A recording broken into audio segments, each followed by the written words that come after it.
Welcome back to the weekly recap. I'm Matt Wacker.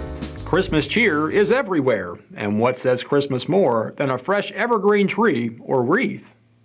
Matt, I stopped by the Christmas tree lot at the Kroger parking lot here in Rolla. It's the Optimist Club of Rolla. Actually, I'm here with Karen Watson. Karen, tell me what you're doing right now. Well, what I'm doing right now is I'm using greenery that we've either cut from the trees or we found to make wreaths. This is a blue spruce tree that we cut down in one of our members' front yards. It was dying, and we cut it down for him so that we could make these blue spruce wreaths. It smells really good, so somebody can take this home and it'll make their house smell really good. It should. Yes, it should. And they'll usually last, through January. So how many people do you think came out this weekend to get their Christmas trees?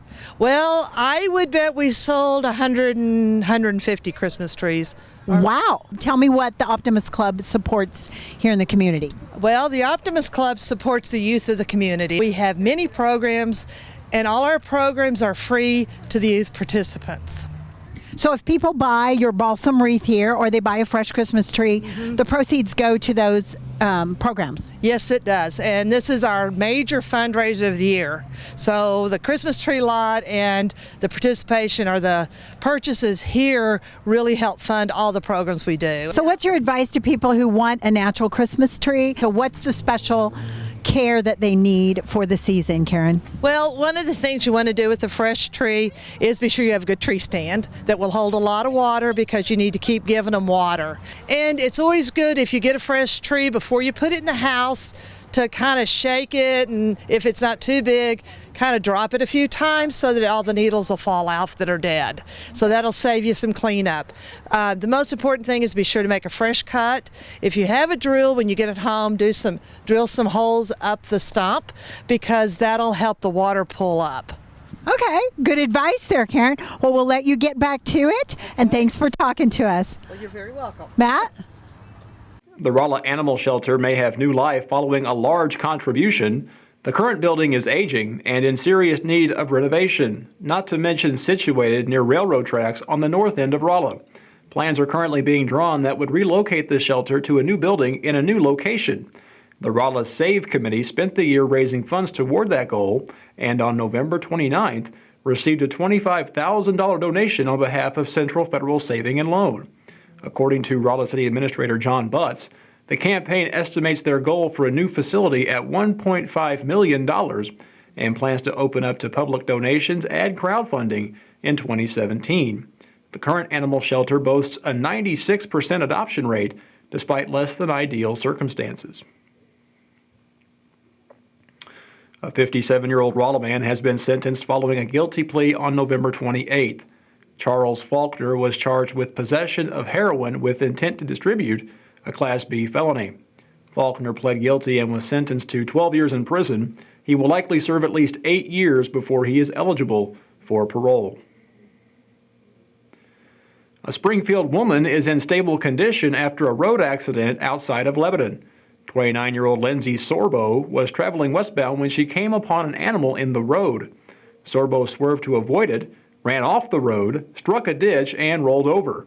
Sorbo was transported to Springfield for treatment of moderate injuries. West Plains author Ezra Maines Jr. is hitting the road once more in his fight against cancer.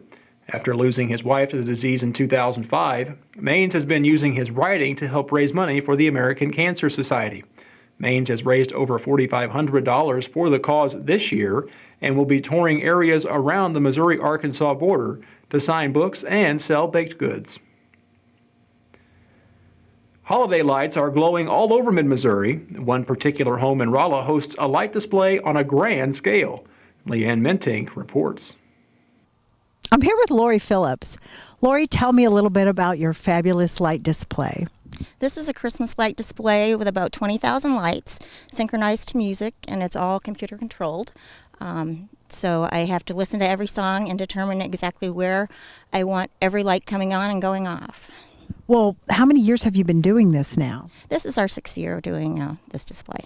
So it must take months to put this together. How long does it take you to have every light in place and ready to go? We start in November. It takes about 3 solid days with a lot of helpers to get everything out and ready. So what do your neighbors think about this display? Have you gotten any complaints? They've all been very supportive. I've been lucky in that area. So about how many cars come through every year? On a good night, we'll have 100 or more cars coming through. There's many as like 8 or 10, maybe 12 at a time on the really busy nights. So if I had to guess in a year, probably 1,000 cars come through. Thank you. Merry Christmas. Merry Christmas to you too.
The weekly recap is brought to you by these fine sponsors.